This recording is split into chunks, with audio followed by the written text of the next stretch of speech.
नमस्कार दोस्तों, कैसे हैं आप सब। दोस्तों, आज इस वीडियो में बात करेंगे तत्सम और तद्भव शब्दों के पहचान के बारे में। कई विद्यार्थियों को तत्सम और तद्भव शब्दों को पहचानने में बहुत कठिनाई होती है। वो समझ ही नहीं पाते कि कौन सा शब्द तो तत्सम है और कौन सा शब्द तद्भव है। तो इन दोनों शब्दों के अंतर को समझने के लिए ये वीडियो मैं आपके लिए लेके आया हूँ। तो दोस्तों, वीडियो को समझने के लिए, तत्सम तद्भव के अंतर को जानने के लिए आप अंत तक बने रहें। तो दोस्तों, बात करते हैं तत्सम तद्भव शब्दों के अंतर की। जैसा कि दोस्तों, जो अनुस्वार होते हैं, अनुस्वार युक्त जितने भी शब्द हैं वो सब तत्सम शब्द कहलाएंगे। अब अनुस्वार शब्द कौन कौन से शब्द, जैसे अगर उदाहरण की बात करें तो दंत हो गया, कांच हो गया, अंजलि हो गया। अब इसमें आप कहोगे कि अनुस्वार कौन सा है, तो अनुस्वार शब्द होते हैं दोस्तों जो जिस भी शब्द के ऊपर ऐसे जो बिंदु लगती है ना, उसको कहते हैं अनुस्वार। जैसे दंत है, दंत के ऊपर ये जो बिंदी लगी है ये अनुस्वार है। अंजलि के ऊपर जो ये लगा है ये अनुस्वार है। अनुस्वार जिस भी शब्द के ऊपर आएगा वो शब्द तत्सम शब्द की श्रेणी में जाएगा। दोस्तों, बात करें आगे, र का प्रयोग शब्द के चाहे ऊपर हो चाहे नीचे, कहीं पर भी र आधा हो चाहे पूरा हो। दोस्तों, र का प्रयोग, जो र है, इसका प्रयोग हिंदी में 4 तरह से किया जाता है। कितनी तरह से होता है? 4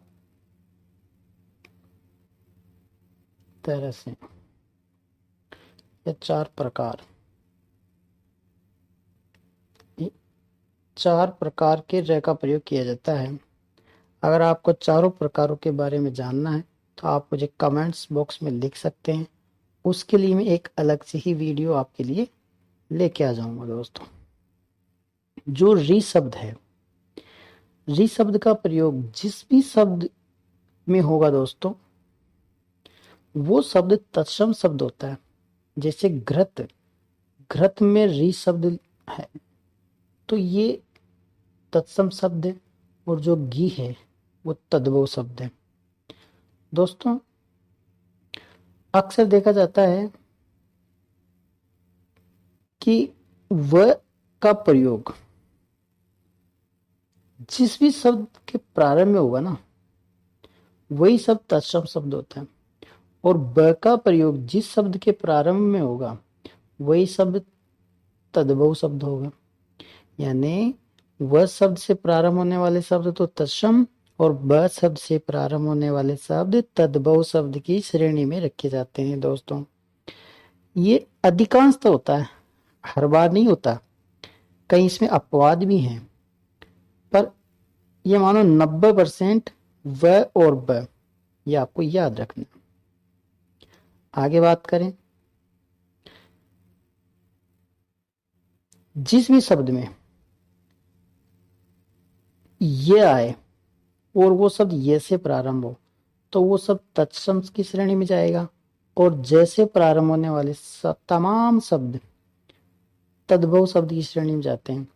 जैसे बात करें तो यशोदा, यशोदा का क्या हो गया? जसोदा। यशोदा शब्द तत्सम है। यशोदा शब्द क्या है? तत्सम, क्योंकि ये से प्रारंभ हो रहा। और जसोदा क्या है? तद्भव, क्योंकि जैसे प्रारंभ हो रहा है।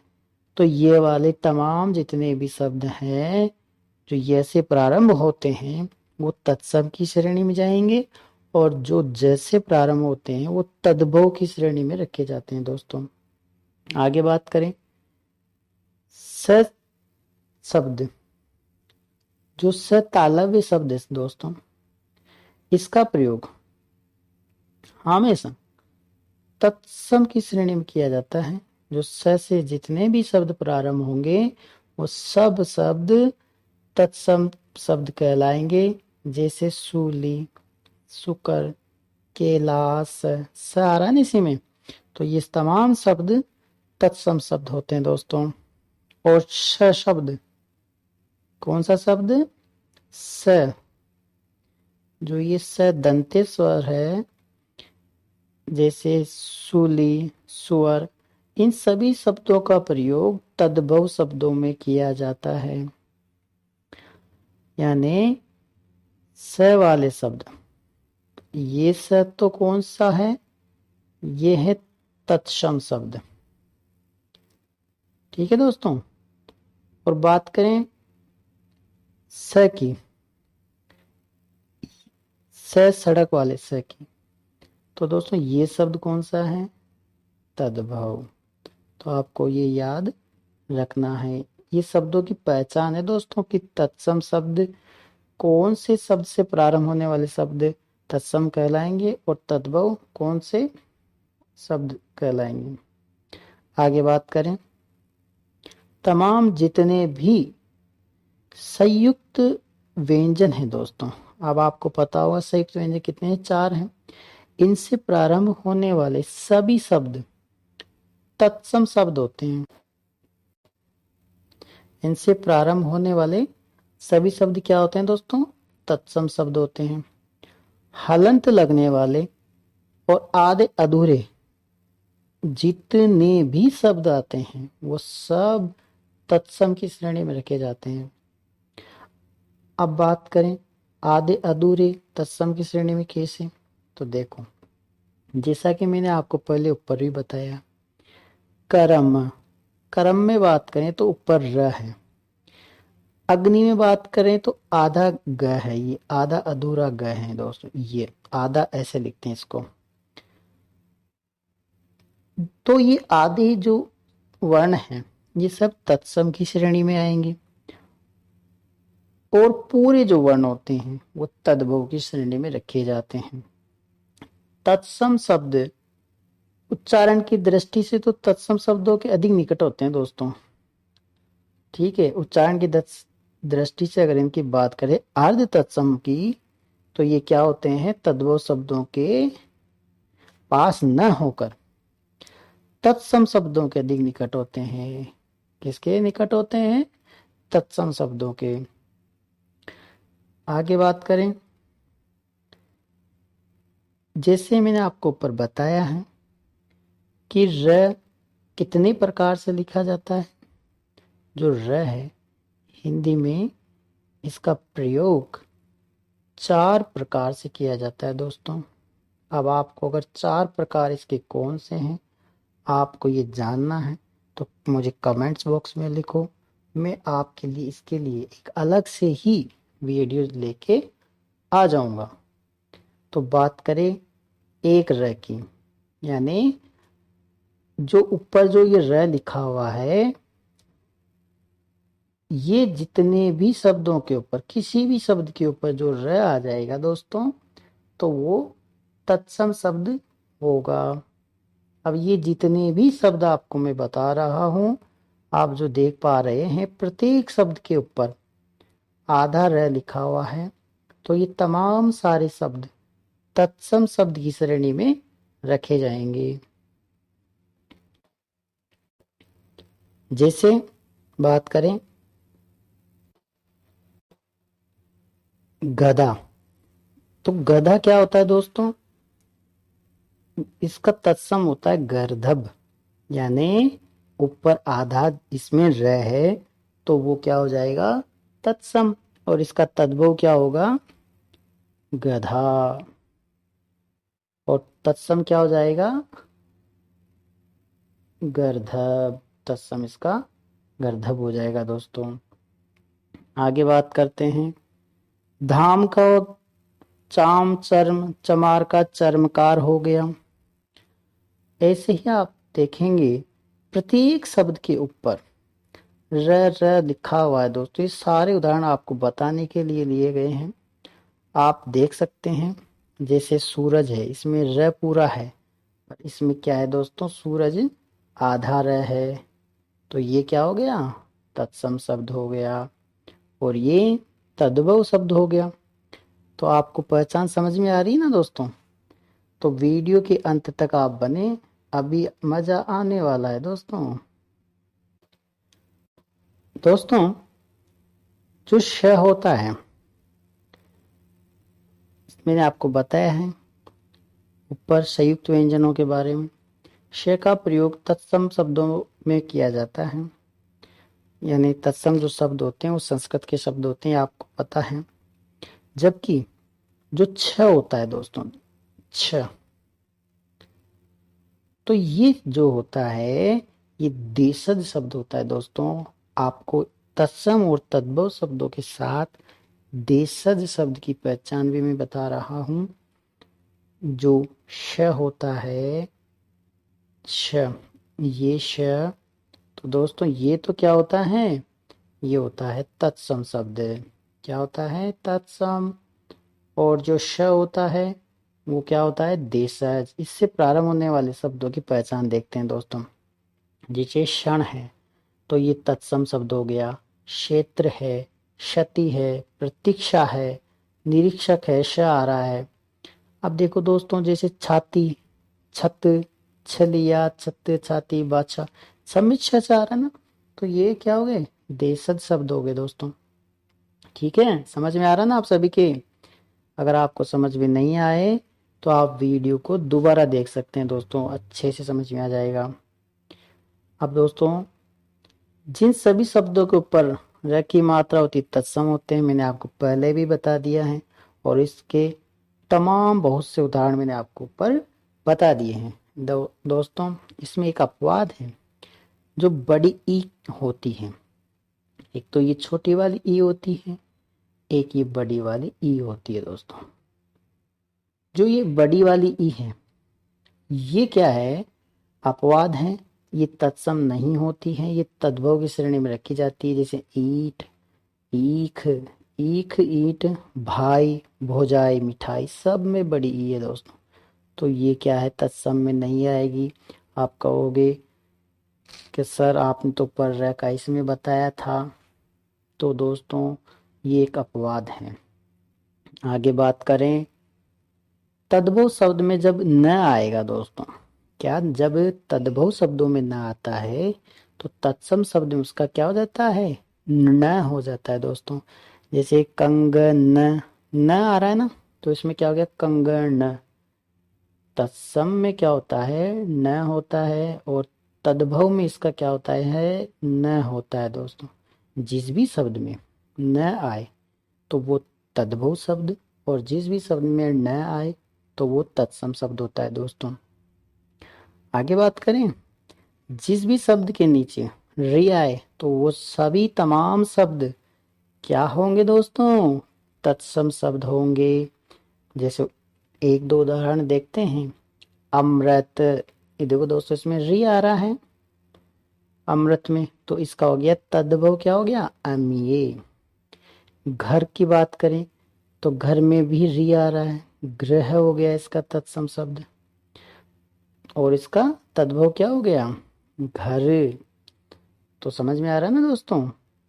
आगे चलते हैं, ये तमाम आप उदाहरण देख सकते हैं। जैसे मृत्यु है, इसमें री आ रहा है, तो इसका तद्भव क्या हो गया, मौत हो गया।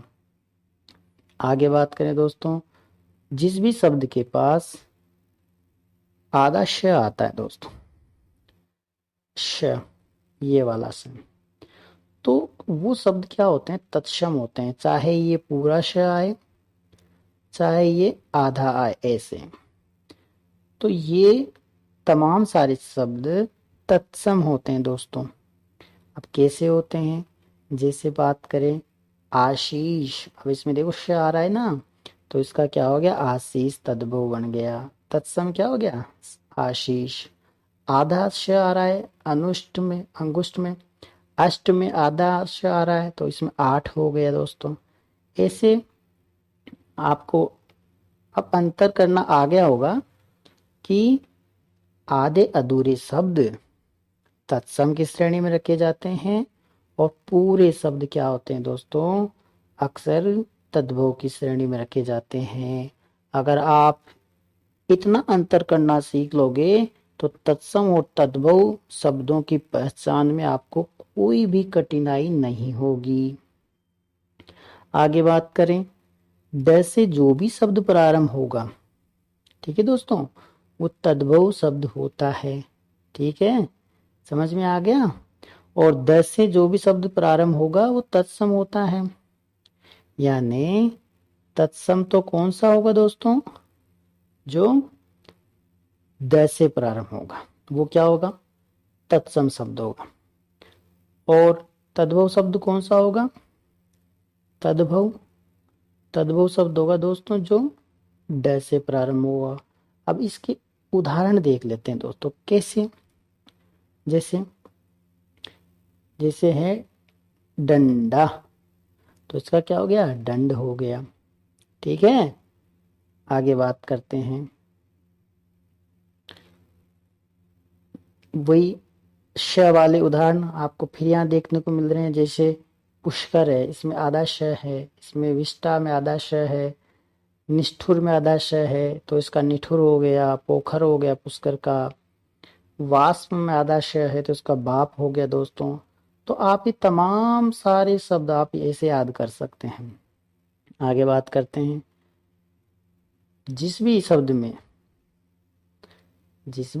दोस्तों चंद्र बिंदु का प्रयोग होता है वो क्या होते हैं, वो तत्सम शब्द होते हैं दोस्तों। जिस भी शब्द के ऊपर चंद्र बिंदु का प्रयोग किया जाता है वो तत्सम न होकर तद्भव शब्द की श्रेणी में रखे जाते हैं। दोस्तों देखो मैं आपको बता देता हूं, जो चंद्र बिंदु तो किस में आएगी, अब चंद्र बिंदु कैसे आती है आपको पता होगा, चंद्र बिंदु किसे कहते हैं, किसी भी शब्द के ऊपर ऐसे जो चिन्ह होता है ना, ये चिन्ह, इसको कहते हैं चंद्र बिंदु। जिस भी शब्द के ऊपर ये आएगी दोस्तों चंद्र बिंदु वो तद्भव शब्द होंगे, और जिस भी शब्द के ऊपर अनुस्वार आएगा यानी ये वाला ऐसे, वो तत्सम होगा। समझ में आ गया। अब इसके उदाहरण देख लेते हैं, कैसे उदाहरण देखते हैं दोस्तों कैसे होता है। जैसे अंधेरा है, अंधेरा में देखो आपको दिख रहा होगा चंद्र बिंदु ऊपर है, शब्द के ऊपर अंधेरा में चंद्र बिंदु लगी हुई है तो ये क्या हो गया, तद्भव हो गया। अगर बात करें अंधकार, तो अंधकार ये यहाँ पे अनुस्वार आता है, आधा न हो गया तो ये तत्सम हो गया। अगर बात करें दूसरे उदाहरण की बात करते हैं, जैसे आंवला है, आंवले में क्या है, वही चंद्र बिंदु है दोस्तों, तो ये क्या है, तद्भव शब्द है। ठीक है, अब देखो आधे अधूरे शब्द मैंने कहा ना, तत्सम की श्रेणी में सारे आधे अधूरे शब्द, ये देखो ये अनुस्वार, ये हो गया चंद्र बिंदु।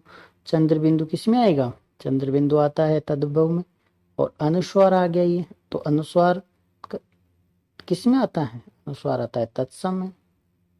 तो जितने भी शब्द जो अनुस्वार होते हैं, जिस भी शब्द के ऊपर अनुस्वार लगा हुआ होता है तो वो तो होते हैं तत्सम। अनुस्वार वाले शब्द तो क्या होते हैं दोस्तों, वो होते हैं तत्सम शब्द। और चंद्र बिंदु वाले शब्द क्या होते हैं, वो होते हैं तद्भव शब्द। ठीक है दोस्तों, तो आपको ये वीडियो कैसा लगा, उम्मीद है आपको अच्छे से समझ में आया होगा। आप इस वीडियो को दोबारा से आराम से समझ सकते हैं, सारे उदाहरणों को, सारे नियमों को दोस्तों आप अच्छे से देखिएगा, आपको अच्छे से ये और समझ में आ जाएंगे। नहीं समझ में आए तो एक बार नहीं, दो बार नहीं, 3 बार देखो, आराम से आप तत्सम और तद्भव शब्दों में अंतर करना आराम से सीख सकते हैं दोस्तों। अगर आपको ऐसे ही अच्छे वीडियो देखने हैं दोस्तों, हिंदी व्याकरण से संबंधित तमाम सारे बिंदुओं से संबंधित आपको वीडियो चाहिए, अगर आप तक पहुंचे, तो दोस्तों इसके लिए आपको चैनल को सब्सक्राइब करना होगा। जो भी मैं आपके लिए नया वीडियो लेके आऊँगा वो आपके पास सब्सक्राइब करने के बाद ही पहुंचेगा दोस्तों। तो आप मेरे चैनल को सब्सक्राइब करें, लाइक करें, और ज़्यादा से ज़्यादा जिन बच्चों को ये ज़रूरत है, इस वीडियो की ज़रूरत है, उन तक पहुंचाने के लिए इसको ज़्यादा से ज़्यादा शेयर करें। तो आज के लिए दोस्तों इतना ही। धन्यवाद।